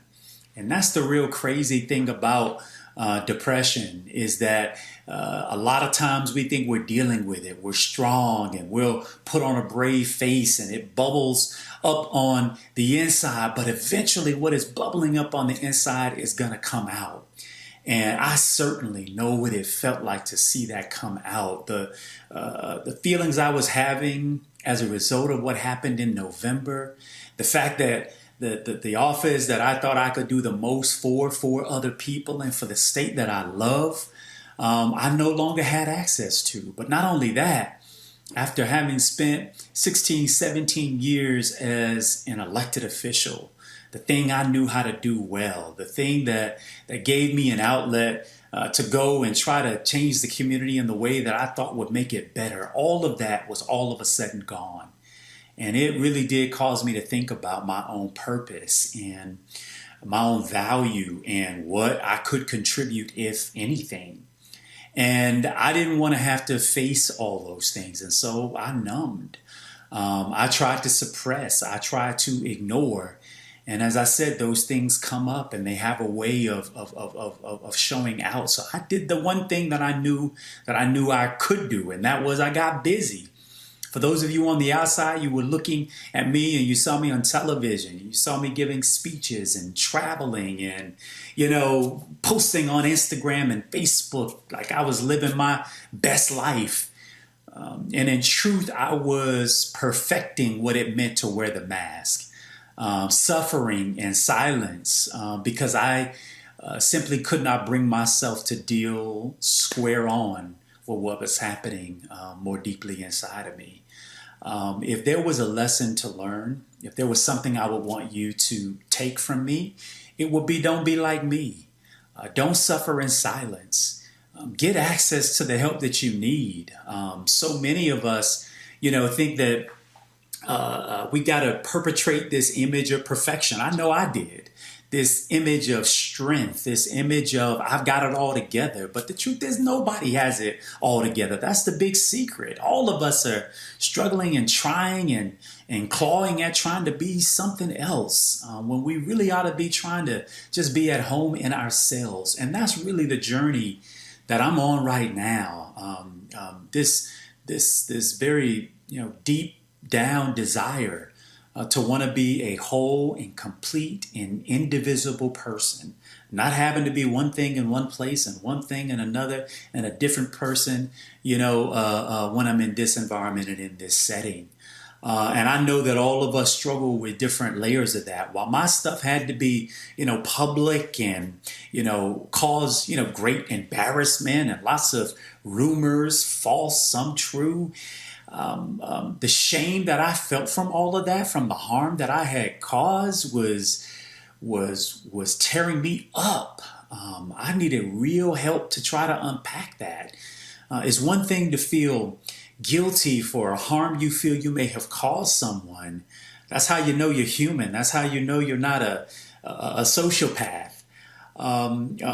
But shame is something completely different. Shame is like kudzu. It takes over you from the inside out. It has no real meaning and redeemable purpose other than to keep you from being the person you need to be, other than stopping you from being your truest self, other than keeping you from your own purpose and promise.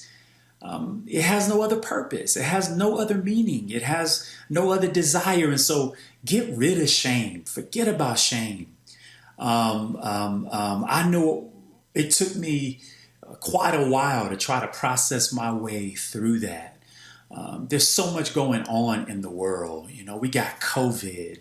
COVID hit very close to home for us. I watched my mother battle with that virus for over a month as we watched on helplessly, not sure how that whole thing was going to turn out, man. Take care of yourself.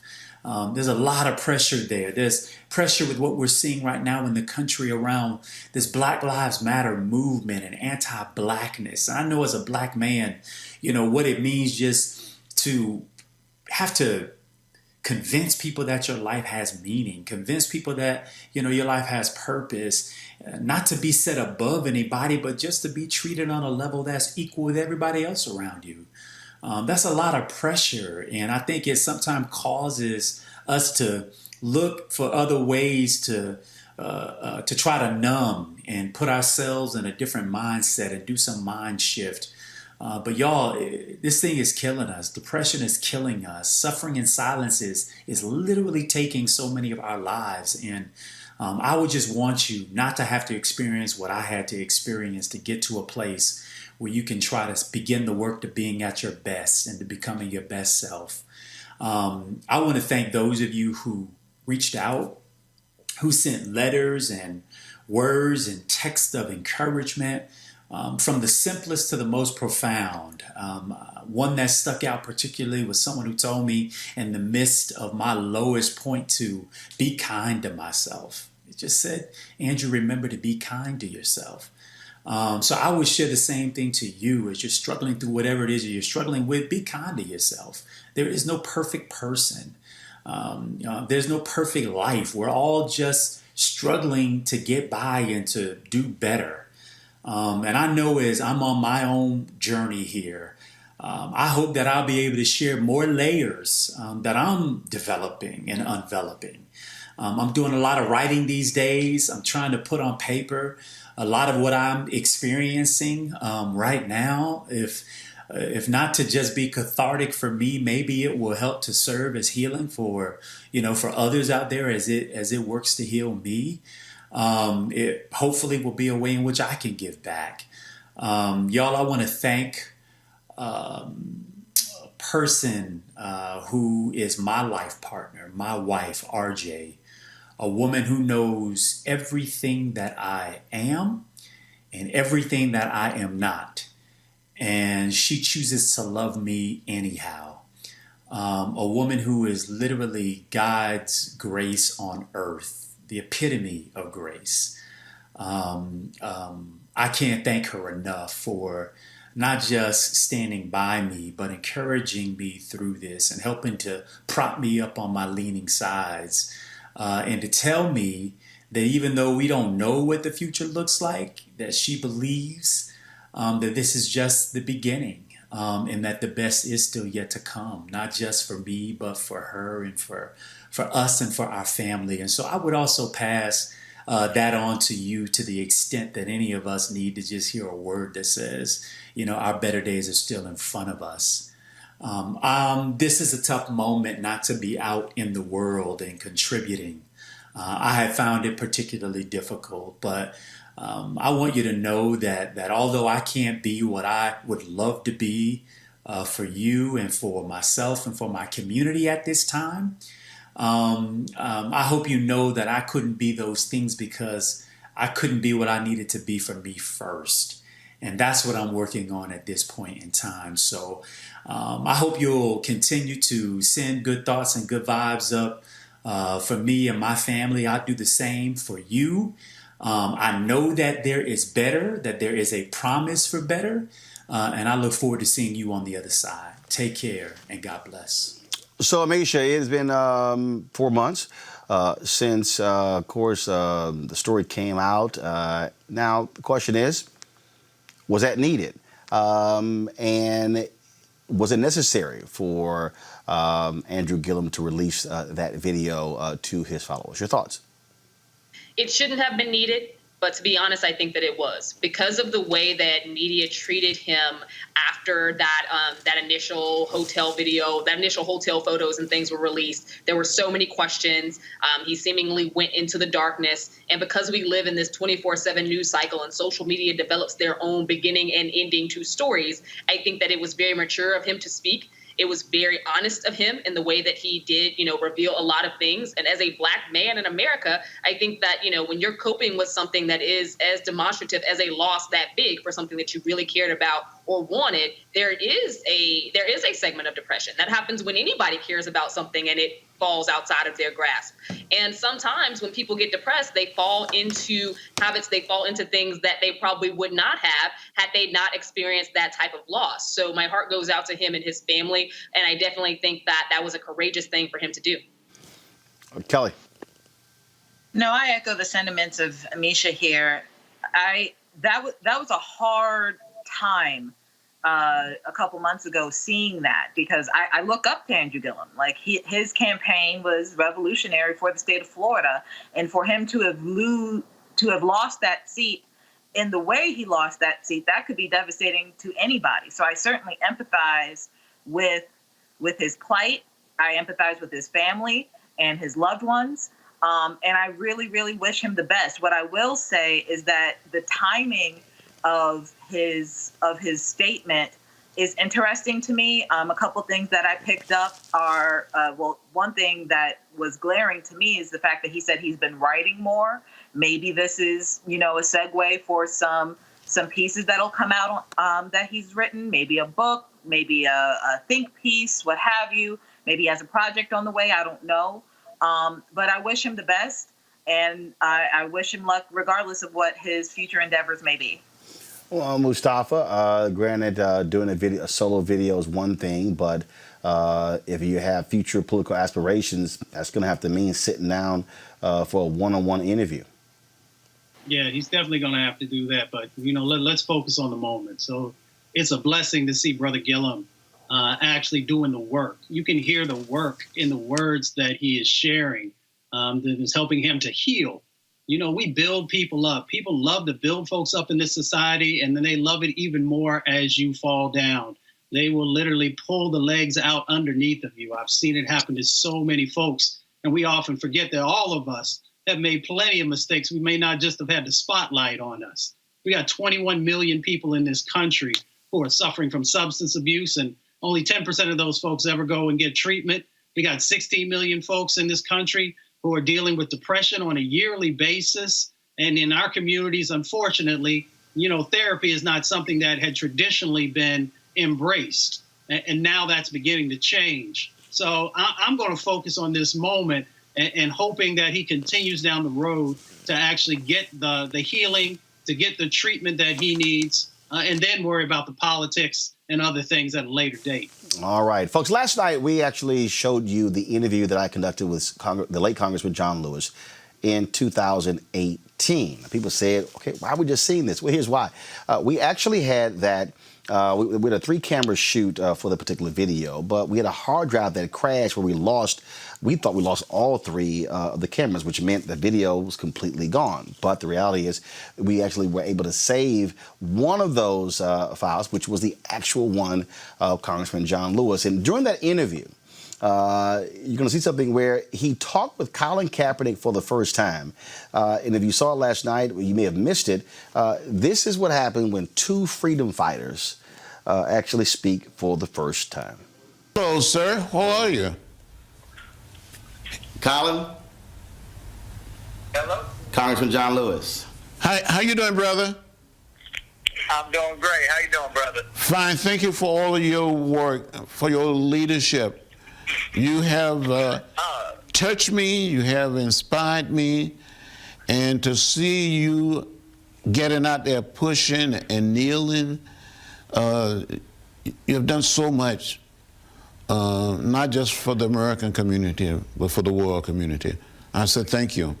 I admire you. I love you. Thank you for paving the way for an opportunity like this to even happen. It's great to finally connect with you. I talk to Mr. B about you all the time. We have great conversations. So it is great to finally have this conversation and be able to connect. Yeah, well, I'm honored to have an opportunity to speak to you.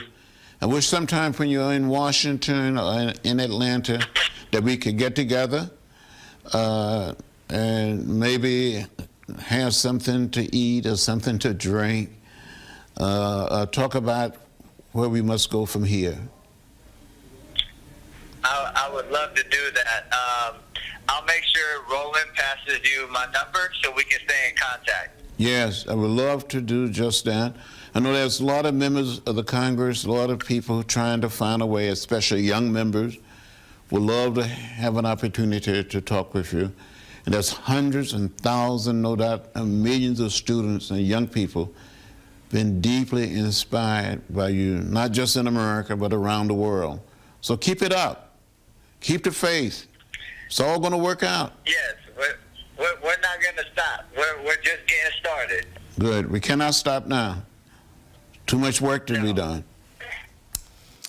If you want to see that full interview, just simply go to our YouTube channel. And so I hope you check that out. Now, we talked about the speech that John Lewis, he was the last surviving main speaker at the March on Washington for Jobs and Freedom on August 28, 1963. They made him change his speech because the initial speech that he wrote was deemed far too radical. Well, actor Danny Glover actually did a reading of that particular speech, and I just thought it might be interesting for you to hear it. Watch this.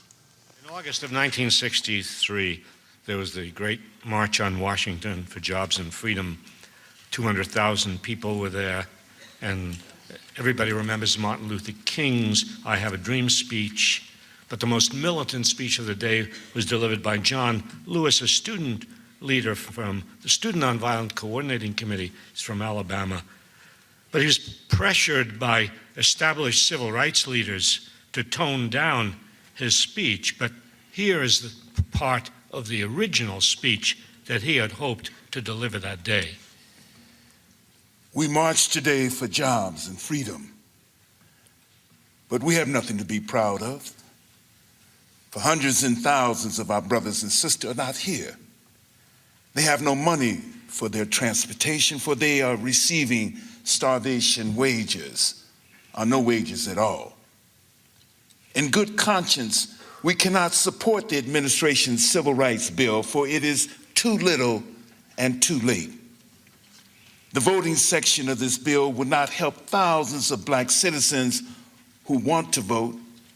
It would not help the citizens of Mississippi, of Alabama, of Georgia, who are qualified to vote but lack a sixth grade education.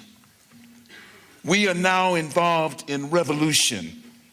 This nation is still a place of cheap political leaders who build their careers on immoral compromise and ally themselves with open forms of political, economic, and social exploitation. What political leader here can stand up and say, my party is a party of principle? The party of Kennedy is also the party of Eastland. The party of Jarvis is also the party of Goldwater. Where is our party?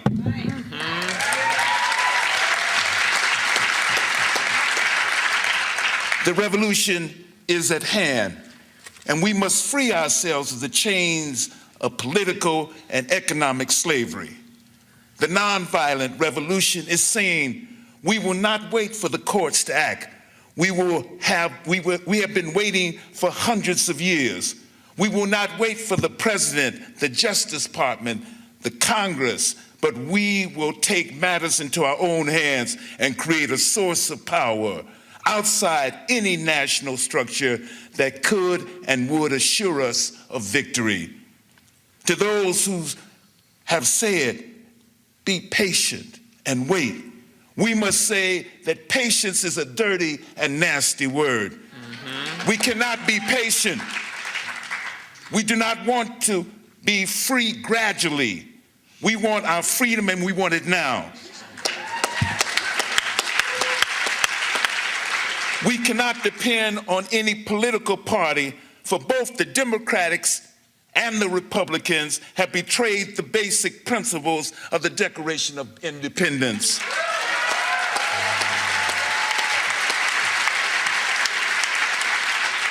We all recognize the fact that if any radical social, political, and economic changes are to take place in this society, the people, the masses, must bring them about. Mr. Kennedy is trying to take the revolution out of the streets and put it into the courts. Listen, Mr. Kennedy, listen, Mr. Congressman, listen, fellow citizens, the black masses are on the march for jobs and for freedom. And we must say to the politicians that there won't be a cooling off period. We won't stop now. All the forces of Eastland, Barnett, Wallace, and Thurman won't stop the revolution. The time will come when we will not confine our marching to Washington. We will march through the South, through the heart of Dixie, the way Sherman did. We shall pursue our own scorched earth policy and burn Jim Crow to the ground.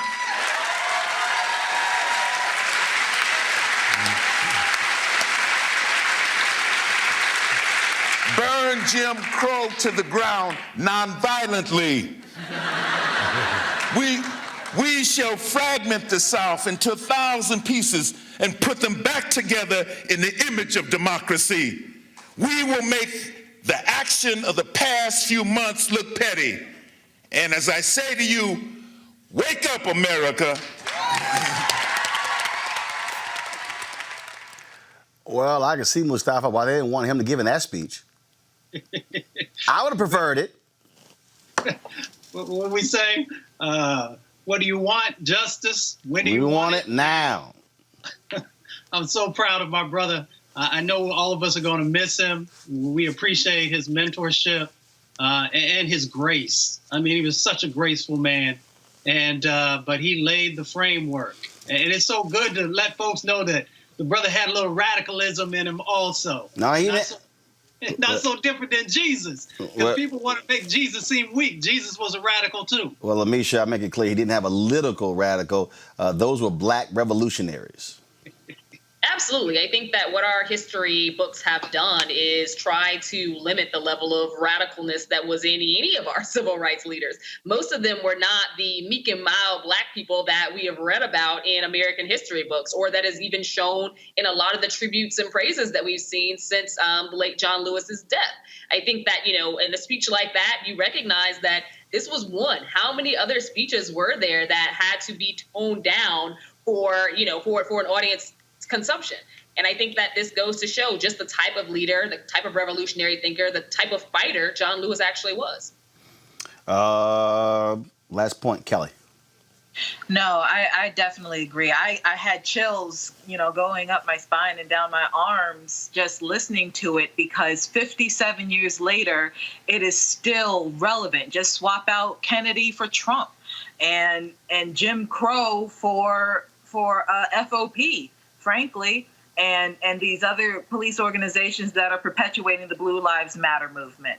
It is uncanny and sad, really, that almost 60 years later, we are in the same spot that John Lewis was on the March on Washington regarding this speech. And for it to have been watered down, and that's not to discredit his speech that he gave at the March on Washington. That was a very powerful speech. And to know that it had been watered down from that just goes to show you just how, distant we are as Christians from what Christianity really is. Christianity at its core was a rebellion.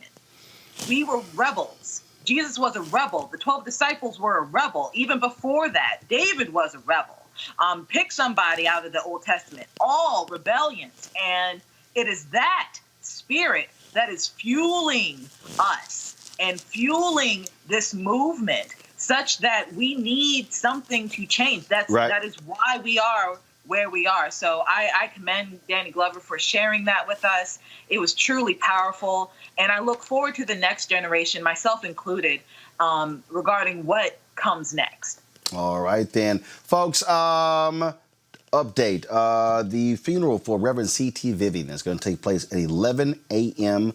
on Thursday at Providence Missionary Baptist Church. We will be live streaming that funeral. And, of course, the Lewis family announced that they will wait to announce funeral plans for Congressman John Lewis until after the funeral of Reverend C.T. Vivian, out of respect for him and his work in the civil rights movement. I want to thank our panel. Certainly appreciate it. Mustafa, Kelly, and Amisha, thank you so very much for joining us. Folks, I do want to read the name of the folks who are joining our Bring the Funk fan club.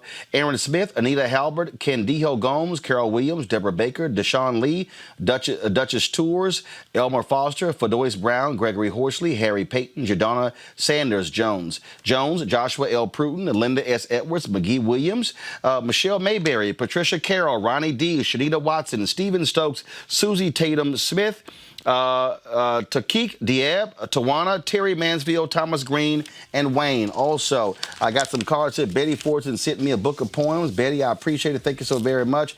Thank you so very much. Dora Severin, thanks a bunch. We also have Betty Jackson, Valerie Fashion. We also have, I'm going to read this one for the last, D. Easter, Angela Terry, Sean Wagner, Roland, thank you for your years of service, education. I watched your show since TV One. She said, you talk too much about 45, ha ha. And so I appreciate that. That's Betty Featherstone, Rachel Richardson, thanks a bunch. We also have on here, let's see, CC Washington. CC, thank you so very much as well. Let's see here.